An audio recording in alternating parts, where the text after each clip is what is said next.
Hello friends, welcome to புனிதாஸ் recipes. இன்றைக்கி என்ன recipe பார்க்க போகிறோம்னா ஹெல்த்தியான அவல் பாயசம். வாங்க எப்படி பண்ணலான்னு பார்க்கலாம். ஃபஸ்ட்டு பாயசத்துக்கு தேவையான இன்க்ரீடியன்ட்ஸ் பார்த்துக்கலாம்.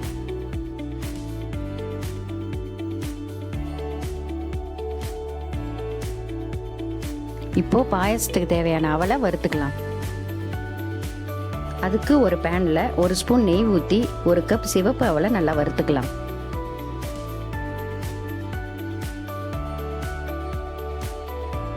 சிவப்பு அவலை தான் சேர்க்கணும்னு இல்லை, வெள்ளை அவளையும் சேர்த்துக்கலாம். இப்போ இதை மொறுமொறுப்பாகிற வரைக்கும் நல்லா வறுத்துட்டு தனியாக எடுத்து வச்சுக்கலாம்.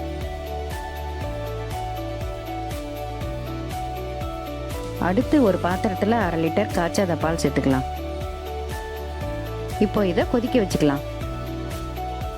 இது கொதிக்கும் போதே பாயாசத்துக்கு தேவையான முந்திரி பருப்பையும் பாதாமையும் அரைச்சிக்கலாம். இங்கே நான் 10 நிமிஷம் சுட தண்ணியில் ஊற வச்சிருக்கிற 6 பாதாம் 6 முந்திரியை எடுத்திருக்கேன். இப்போ இதை மிக்சியில் சேர்த்து நல்லா ஃபைன் பேஸ்ட்டாக அரைச்சிக்கலாம். இப்போ நம்ம அரைச்சதை கொதிக்கிற பாலில் சேர்த்து நல்லா கலக்கிக்கலாம்.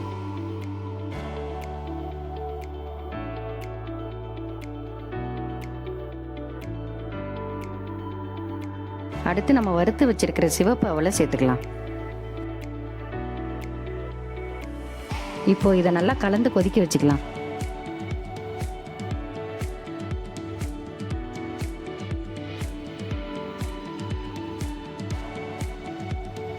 அடுத்து பாயாசத்துக்கு ஸ்வீட்னஸ் கொடுக்கறதுக்காக ஒரு பாத்திரத்தில் 3/4 கப் வெல்லம் சேர்த்துக்கலாம்.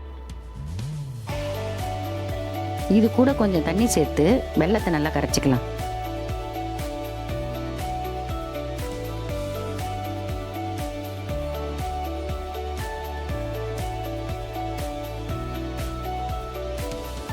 இப்போ கரைச்சி வச்சிருக்கிற வெல்லத்தை ஃபில்டர் பண்ணி பாயாசத்தோட சேர்த்துக்கலாம்.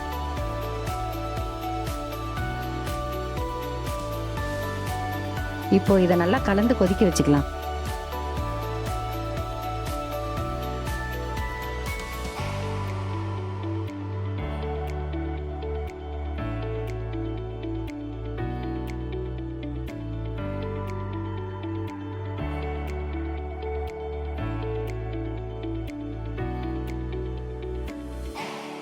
அடுத்து 1/4 டீஸ்பூன் ஏலக்காய் பொடி சேர்த்து நல்லா கலந்துக்கலாம். அவ்வளோதான், இப்போ பாயாசம் ஆல்மோஸ்ட் ரெடி. கடைசியாக கொஞ்சம் முந்திரி திராட்சை வறுத்து சேர்த்துக்கிட்டா ஹெல்த்தியான அவல் பாயாசம் ரெடி.